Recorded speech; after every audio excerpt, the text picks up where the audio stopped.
Kembali lagi di berita hukum terkini. Saya Areta Clarissa Simatupang. Hari ini kami akan mengulas perkembangan terbaru dari sebuah kasus yang tengah menjadi sorotan nasional, yaitu dugaan pembunuhan terhadap Brigadir Nofriansyah Yosua Huta Barat yang melibatkan salah satu pejabat tinggi kepolisian, yaitu Irjen Verdi Sambo. Kasus ini tidak hanya menghebohkan publik, tetapi juga menimbulkan banyak tanda tanya terkait integritas institusi penegak hukum di Indonesia. Peristiwa ini berawal ketika Brigadir J ditemukan tewas di rumah Verdi Sambo. Awalnya, pihak kepolisian menyebutkan bahwa kematian Brigadir J disebabkan karena adanya baku tembak antar anggota polisi. Namun, karena banyaknya kejanggalan dalam laporan tersebut, memicu reaksi kuat dari masyarakat maupun pihak keluarga korban. Pihak keluarga menduga ada unsur kekerasan dan pembunuhan berencana dalam peristiwa tersebut. Tekanan publik pun memaksa penyelidikan dilakukan ulang secara menyeluruh oleh tim khusus dari Mabes Polri. Sejauh ini, Irjen Verdi Sambo telah dinonaktifkan dari jabatannya sebagai Kadif Propam dan sejumlah saksi telah diperiksa, termasuk istri dan beberapa ajudannya. Dugaan obstruction of justice atau upaya menghalangi penyidikan juga muncul dan kini masih dalam tahap penyelidikan lebih lanjut. Hingga saat ini, belum ada keputusan hukum yang dijatuhkan dan proses penyelidikan masih terus berlangsung. Masyarakat pun menanti kejelasan dan transparansi dari pihak berwenang dan memutuskan kasus ini.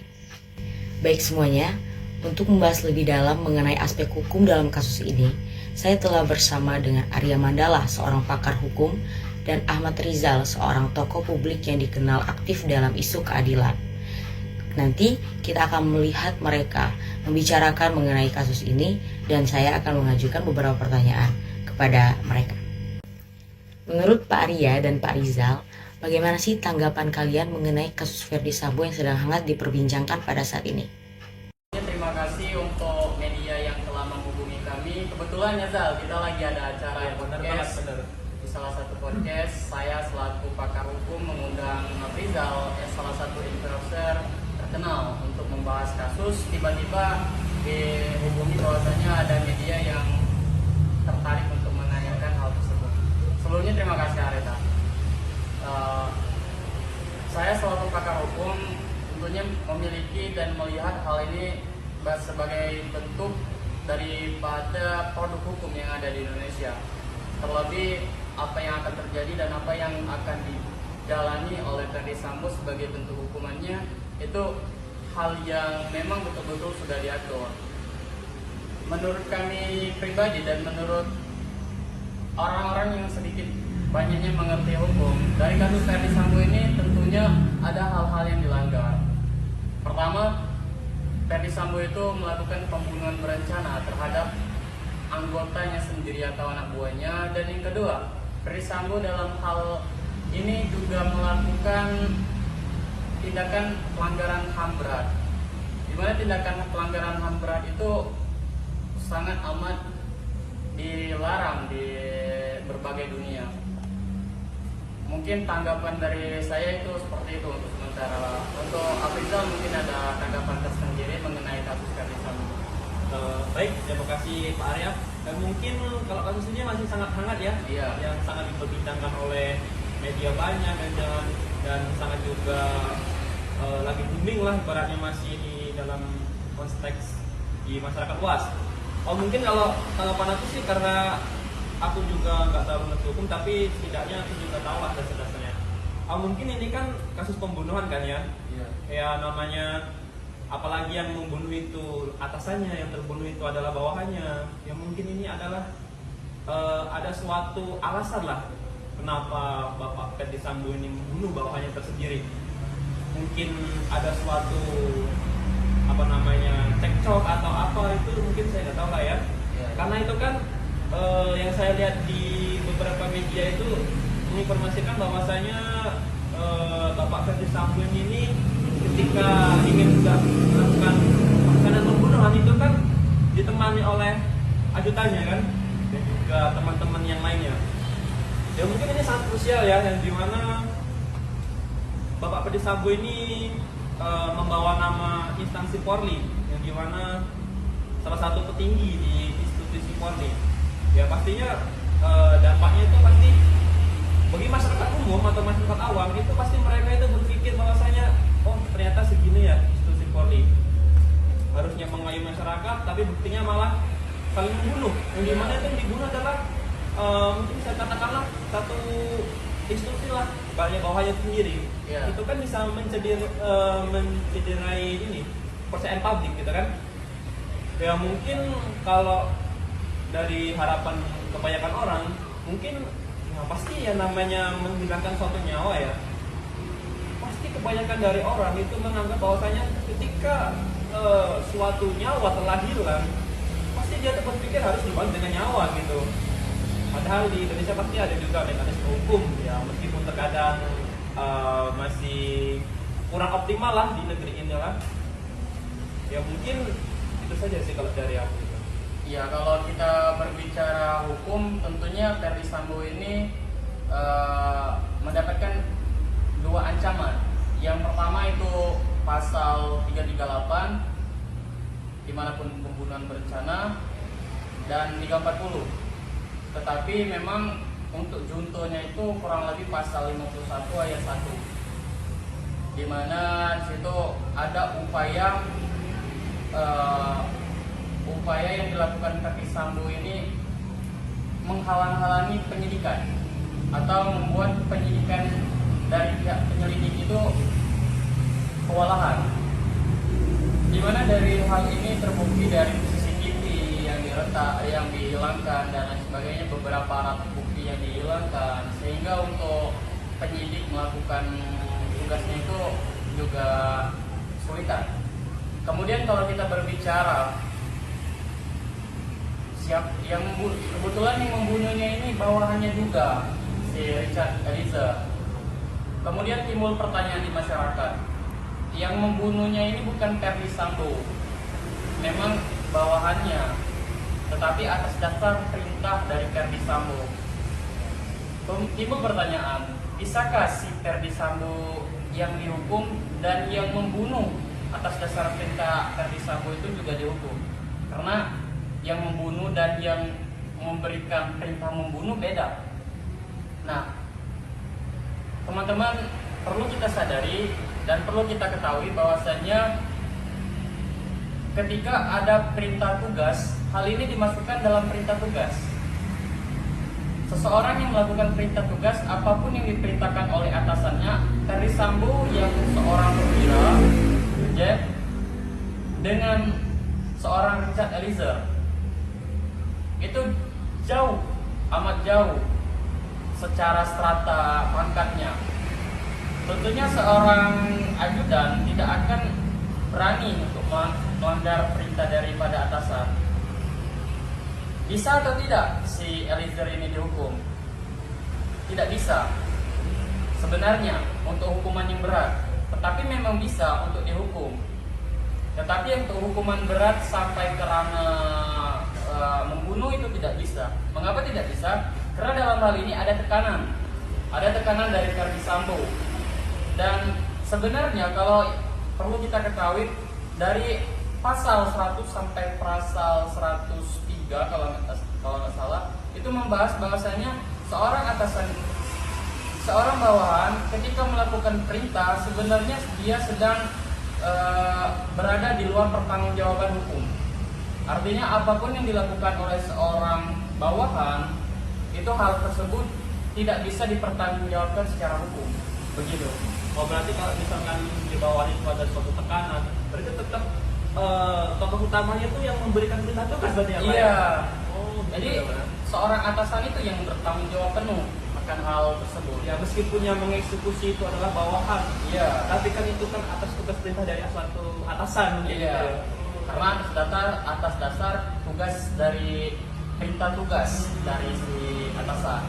Berarti tetap otak dari suatu pembunuhan itu dari atasan berarti kalau dari kasus ini ya berarti ya. Iya.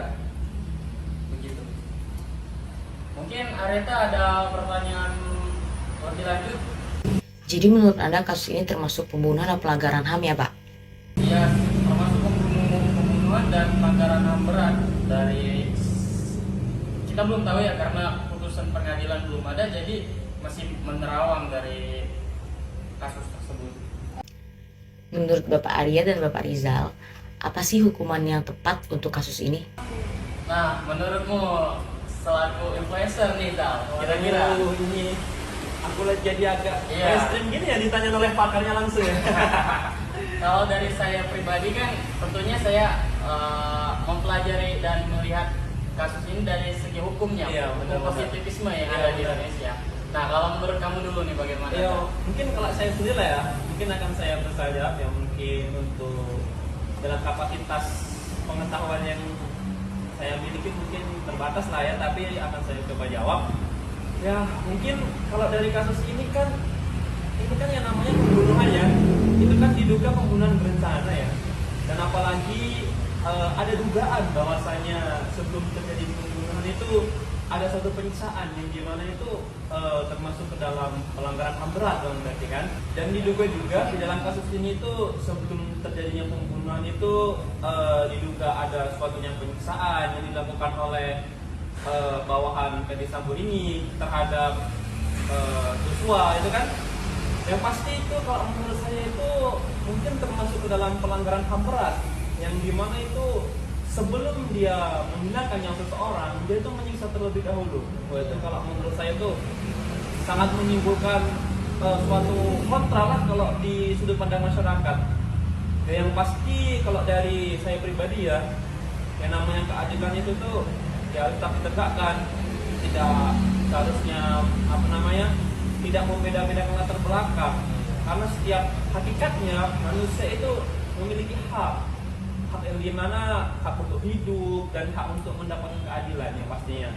Dan menurut saya mungkin saya berharap ketika nanti di persidangan itu ada putusannya itu adil lah, tidak memberatkan suatu suatu kelompok ataupun suatu pihak ya, yang mana itu harus tetap berjalan sesuai hukum, yang dimana itu supaya tetap terjaga marwah suatu persidangan. Mungkin kalau saya pikir sih hukuman yang cocok mungkin ya, kalau dari pendapat saya itu mungkin hukuman seumur hidup sih, ataupun kalau memang ada urgensi tertentu mungkin katakanlah hukuman mati mungkin lah ya. Gimana kalau dari pendapat Pak Arya selaku pakar hukum? Ya, kalau dari segi hukum seperti yang telah saya jelaskan sebelumnya, bahwasanya dalam kasus Ferdy Sambo ini itu ada beberapa hal yang memang perlu kita kritisi. Pertama itu mens rea dari pelaku dari Sambo sendiri. Mens rea itu motif dasar atau niat melakukan pembunuhan itu apa. Nah, kemudian kalau kita berbicara hukuman, sepertinya hukuman yang tepat untuk Ferdy Sambo itu memang hukuman mati. Terlebih nanti dia mendapatkan hukuman itu secara eksekusional ataupun dibunuh ataupun dia mendekam di penjara sampai dia mati. Itu masih menjadi misteri karena putusan pengadilan belum ada. Tetapi dari sudut pandang hukum menilai dari produk-produk hukum yang ada itu pasal 338 dan 340 itu bisa digunakan untuk menjerat Ferdy Sambo. Tetap di balik itu juga ada junto dari pasal tersebut, di mana si Ferdy Sambo ini juga melakukan upaya penghilangan alat bukti dan lain sebagainya. Itu juga bisa digunakan. Kalau kita berbicara keadilan itu memang hal yang perlu kita tegakkan, di mana yang kita ketahui bahwasanya Ferdy Sambo ini sudah berbintang pangkatnya. Benar sekali. Artinya kalau kita berbicara hukum yang ada, tentunya hukum itu yang ada di masyarakat selalu membeda-bedakan antara pejabat tinggi dan masyarakat biasa dan sebagainya. Tetapi ya kita kawal aja kasus ini. Pesan untuk masyarakat juga, mari kita kawal, mari kita terus update kasus daripada Ferdy Sambo ini. Jangan sampai ada orang-orang atau segelintir kelompok baik dari penegak hukumnya maupun dari pihak-pihak tertentu yang mengupayakan terjadinya tidak ada stabilan keadilan yang ada di Indonesia. Saya setuju dengan pendapat saudara Rizal tadi. Masyarakat menilai ini suatu tindakan yang perlu diberikan efek jerah, Ya, benar sekali. di mana seorang penegak hukum yang harusnya mengayomi dan lain sebagainya itu malah melakukan pelanggaran hukum. Itu perlu kita garis bawahi dan perlu kita kritisi. Ya mungkin untuk sejauh ini yang saya ketahui pasal-pasal yang tepat atau hukuman yang tepat secara legalitas, Ya. secara hukum positif yang ada itu pasal 338 dan 340 yang bisa diterapkan. Mungkin begitu Areta. Rizal dan Bapak Arya, terima kasih banyak atas waktunya dan wawasannya. Dengan begini kami bisa tahu bagaimana pandangan pakar hukum dan pandangan tokoh publik mengenai kasus ini. Ya, tentunya kami yang terima kasih kepada pihak media dan melalui Areta yang telah menghubungi kami. Tentunya kami ikut berkontribusi sedikit dalam hal pemberian informasi dalam hal ini. Kami yang tentunya mengucapkan terima kasih. Baik pemirsa, itu tadi adalah pandangan dan pendapat dari seorang pakar hukum dan tokoh publik mengenai kasus ini. Selanjutnya kita akan mengetahui bagaimana pendapat masyarakat mengenai kasus ini. Sekarang tim kami sudah bersama masyarakat di Sumatera Selatan. Saya persilahkan Milda. Selamat siang pemirsa, saya Milda Fitriani melaporkan dari tempat kejadian, di mana kami hari ini akan menanyakan pendapat masyarakat mengenai kasus yang menyita perhatian publik. Kasus ini bukan hanya menggemparkan dunia nasional, tapi juga menimbulkan berbagai reaksi dari masyarakat. Mari kita dengarkan pendapat masyarakat mengenai kasus tersebut. Bagaimana pendapat Bapak mengenai kasus Verdi Sambo yang sedang hangat diperbincangkan? Mengenai kasus ini tentunya sangat mengejutkan kami sebagai masyarakat dan sangat memprihatinkan sebagai seorang perwira polisi yang seharusnya menjadi teladan bagi kami masyarakat, namun malah melakukan pembunuhan terhadap anggotanya sendiri. Hal ini tentu bertentangan dengan harapan masyarakat terhadap Polri. Kasus ini menjadi berbagai pertanyaan masyarakat tentang bagaimana profesionalisme Polri, bagaimana integritas Polri, dan bagaimana sistem penegakan hukum yang ada di dalam kepolisian sendiri.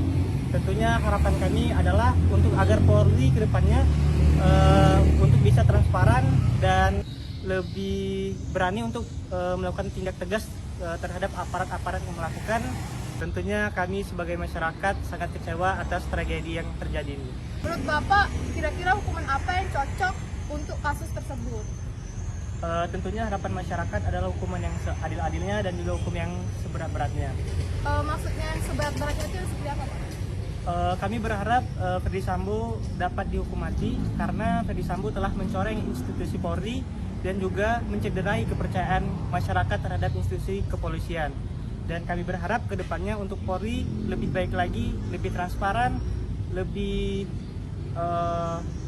bertindak tegas terhadap pelanggaran-pelanggaran hukum yang dilakukan oleh aparat ataupun masyarakat. Baik, terima kasih. Demikian tanggapan dari masyarakat mengenai kasus Verdi Sambo. Dapat kita lihat bahwa dampak dari kasus tersebut dapat menyebabkan hilangnya kepercayaan publik dan persepsi hukum di Indonesia. Saya Milda Fitriani mengucapkan terima kasih, kembali ke studio. Apa itu HAM? HAM adalah hak-hak dasar yang melekat pada setiap manusia sejak lahir dan tidak dapat diambil oleh siapapun. HAM memiliki fungsi melindungi martabat dan kebebasan manusia dari penyalahgunaan kekuasaan. Sejarah HAM dimulai dari lahirnya Magna Carta pada tahun 1215 di Inggris dan dilanjutkan dengan deklarasi HAM di Prancis pada tahun 1796.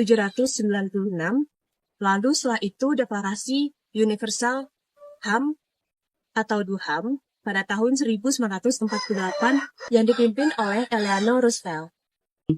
HAM di Indonesia diatur dalam Undang-Undang 1945 dan berbagai peraturan lainnya. Sedangkan di Belanda, HAM dijunjung tinggi melalui konstitusi, ratifikasi, berbagai peraturan internasional HAM. Contoh HAM di Indonesia adalah penghapusan hukuman mati untuk anak di bawah 18 tahun dan perlindungan hak-hak perempuan dan anak. Sedangkan di Belanda, mereka memiliki kebijakan imigrasi yang melindungi HAM, terutama untuk mendapatkan suaka, dan dilindungi dari deportasi. Uang memang nggak dibawa mati, tapi dengan uang bisa membatalkan hukuman mati. Yuk kita bahas kronologi kasus Sambo. Peristiwa pembunuhan Brigadir Yosua terjadi pada tanggal 8 Juli 2022 di rumah dinas Ferdi Sambo di Duren 3. Awalnya Polri menyatakan bahwa Brigadir Yosua ini tewas karena baku tembak sesama polisi. Namun seiring berjalannya waktu dengan persidangan yang sangat panjang terungkap bahwa Brigadir Yosua ini tewas karena sengaja dibunuh. Dan ternyata otak dibalik pembunuhan ini adalah tidak lain tidak bukan adalah atasan Yosua sendiri, yaitu Ferdi Sambo. Menurut pengakuan dari Putri Chandrawati, yaitu istri dari Ferdi Sambo sendiri, menyatakan bahwa pembunuhan ini dipicu oleh kejadian di Magelang, di mana Brigadir Yosua ini melakukan pelecehan terhadap dirinya. Ferdi Sambo pulang ke Jakarta pada tanggal 7 Juli 2022. Sementara rombongan Putri Chandrawati, Yosua, Baradae, Rizky Rijal, dan Kuat Ma'ruf kembali pada tanggal 8 Juli 2022. Sepanjang perjalanan pulang terasa canggung akibat persitegangan yang terjadi di Magelang, di mana Kuat Ma'ruf memergoki Brigadir Yosua berduaan dengan Putri Chandrawati, yaitu istri Ferdi Sambo, bahkan sampai Rizky Rijal menyita senjatanya Brigadir Yosua. Di rumah saguling, Ferdi Sambo marah dan memerintahkan Baradae untuk menembak Brigadir Yosua dan mengoleskan sisa jelaga ke sarung tangan hitamnya, lalu mengoleskan kepada tangan Brigadir Yosua agar membuat skenario baku tembak sesama polisi. Polri awalnya mengumumkan versi baku hantam berdasarkan skenario Ferdi Sambo pada tanggal 11 Juli 2022. Namun kebohongan ini terbongkar setelah Baradae menarik pernyataannya dalam pemeriksaan ketiga pada tanggal 5 Agustus 2022. Dia membantah berbaku tembak dengan Brigadir Yosua dan mengungkapkan bahwa pembunuhan terhadap Brigadir Yosua itu atas perintah Ferdi Sambo. Kasus pembunuhan yang melibatkan Ferdi Sambo mulai terungkap sejak 7 bulan setelah kejadian. Awalnya versi resmi dari pihak Sambo mengklaim bahwa adanya baku tembak di rumah dinas tersebut. Motif pembunuhan ini diduga karena Yosua melakukan pelecehan seksual terhadap istri Sambo, yaitu Putri Chandrawati. Pada awalnya terdapat 2 laporan yang diajukan kepada Polres Jakarta Selatan terkait dugaan. Yang pertama itu terkait dugaan percobaan pembunuhan terhadap Richard Eliezer. Yang kedua itu dari Putri Chandrawati terkait dugaan pelecehan dan ancaman kekerasan yang terjadi di Duren 3. Namun berbagai kejanggalan muncul dalam penanganan kasus ini yang memicu sorotan publik dan menyeret institusi Polri ke dalam skandal. Pada 12 Juli 2022, Kapolri membentuk tim khusus untuk menangani kasus ini atau untuk menyelidiki kasus ini yang melibatkan Kompolnas dan Komnas HAM sebagai pengawas. Setelah satu bulan, Kapolri Jenderal Listio Sigit Prabowo menetapkan Ferdi Sambo sebagai tersangka dalam kasus dugaan pembunuhan terhadap ajudannya sendiri, yaitu Brigadir Yosua. Selain Ferdi Sambo, ketiga orang lainnya juga ditetapkan sebagai tersangka, yaitu Richard Eliezer, Rizky Rijal, dan Kuat Ma'ruf. Pada 19 Agustus 2022, istri Ferdi Sambo yaitu Putri Chandrawati juga dijadikan tersangka terkait dugaan pembunuhan berencana yang dilakukan oleh suaminya. Dia ikut serta. Guys, aku mau tanya deh sama kalian. Kalian percaya gak sih kalau Brigadir Yosua itu melecehkan istri Ferdi Sambo, yaitu istri atasannya sendiri? Apa kalian percaya dengan pernyataan tersebut? Jujur, aku sendiri enggak. Karena yang pertama, tidak mungkin seorang bawahan itu lancang terhadap atasan atau berani terhadap atasannya. Yang kedua, kalian janggal gak sih kenapa seorang dokter loh, dia tuh istri Ferdi Sambo itu dokter gigi. Jadi masa sih dia tidak melakukan visum atas dugaan pelecehan tersebut yang dilakukan Yosua terhadap dirinya? Nah, yang kedua, dia tidak melakukan visum. Yang ketiga, saya menemukan video cuplikan TikTok yang berisikan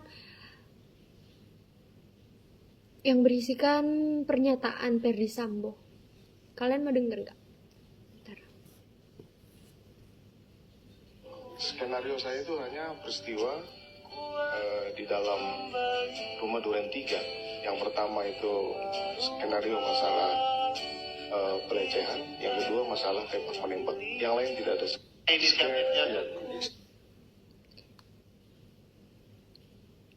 Ya Allah, tidak bisa berkata-kata lagi. Itulah jawabannya dari pernyataan Ferdy Sambo bahwa dugaan pelecehan seksual itu hanya rekayasa dia saja. Dia rela mengotori martabat istrinya sendiri, merekayasa bahwa istrinya dilecehkan oleh ajudannya sendiri. Sampai sekarang tidak tahu apa alasan Ferdy Sambo itu menembak Yosua atau membunuh Yosua. Nah, pembahasan selanjutnya yaitu tentang pasal-pasal yang menjerat Ferdy Sambo dan juga keputusan akhir dari kasus ini. Ferdy Sambo didakwa melanggar beberapa pasal dalam KUHP terkait kasus pembunuhan berencana terhadap Joshua. Nah, pasal-pasal apa aja sih yang menjerat Ferdy Sambo? Yang pertama yaitu pasal 340 KUHP tentang pembunuhan berencana. Yang kedua yaitu pasal 338 KUHP tentang pembunuhan. Yang ketiga yaitu pasal 55 KUHP tentang penyertaan dalam melakukan tindak pidana. Yang keempat yaitu pasal 56 KUHP tentang pembantuan dalam melakukan tindak pidana. Nah, Ferdy Sambo juga didakwa melanggar pasal 49 dan pasal 33 Undang-Undang Nomor 19 Tahun 2016 tentang Informasi dan Transaksi Elektronik atau ITE terkait dengan penyebaran informasi yang tidak benar. Setelah mengetahui apa saja pasal-pasal yang menjerat Ferdy Sambo, kemudian kita lanjut ke persidangan dan juga hasil akhir dari kasus ini. Sebelumnya, latar belakang kasus ini bermula pada insiden penembakan terhadap Brigadir Joshua pada tanggal 8 Juli 2022 di rumah dinas Ferdy Sambo di Jakarta Selatan. Ferdy Sambo, seorang perwira polisi yang berpangkat komisaris besar, diduga melakukan pembunuhan berencana terhadap Brigadir Joshua. Nah, pada sidang pertama, kasus Ferdy Sambo ini digelar pada tanggal 17 Oktober 2022 di Pengadilan Negeri Jakarta Selatan.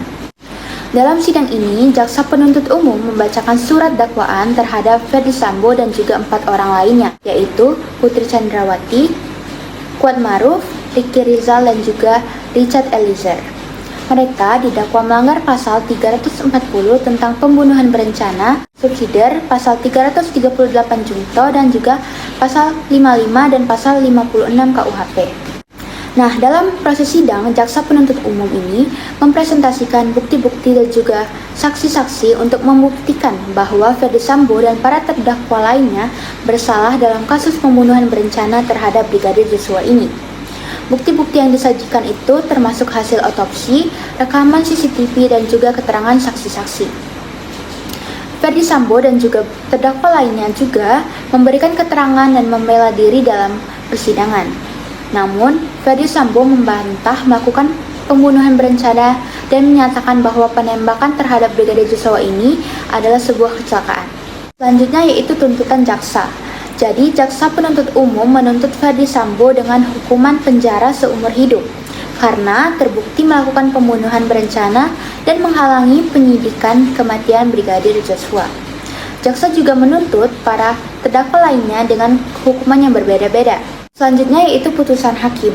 Jadi pada tanggal 13 Februari 2023, Majelis Hakim Pengadilan Negeri Jakarta Selatan memvonis Ferdy Sambo dengan hukuman mati. Hakim Ketua Wahyu Iman Santoso menyatakan bahwa Ferdy Sambo terbukti bersalah melakukan pembunuhan berencana terhadap Brigadir Joshua. Lanjut, Ferdy Sambo juga mengajukan kasasi atas putusan hukuman mati.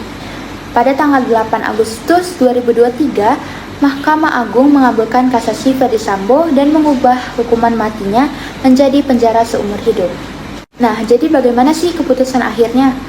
Nah, keputusan akhir dari kasus Ferdy Sambo ini adalah penjara seumur hidup.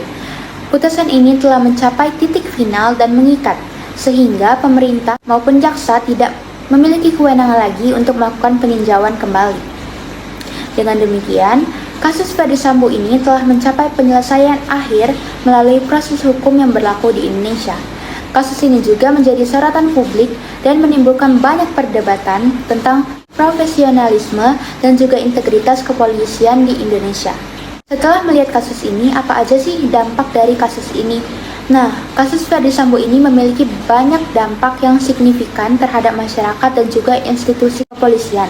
Kasus ini menimbulkan pertanyaan tentang profesionalisme dan juga integritas kepolisian, serta menimbulkan keresahan di masyarakat. Kasus ini juga menunjukkan bahwa hukum ditegakkan dan oknum polisi yang melakukan pelanggaran kode etik kepolisian dapat dijatuhi hukuman yang setimpal. Dengan begitu, kasus Ferdy Sambo ini menjadi pelajaran yang sangat penting bagi masyarakat dan juga institusi kepolisian untuk meningkatkan profesionalisme dan juga integritas dalam menjalankan tugas dan juga bertanggung jawab. Kasus pembunuhan berencana oleh Ferdy Sambo ini memiliki relevansi yang signifikan terhadap masyarakat, baik secara langsung maupun tidak langsung. Dampak-dampak terhadap masyarakat itu yang pertama yaitu keresahan.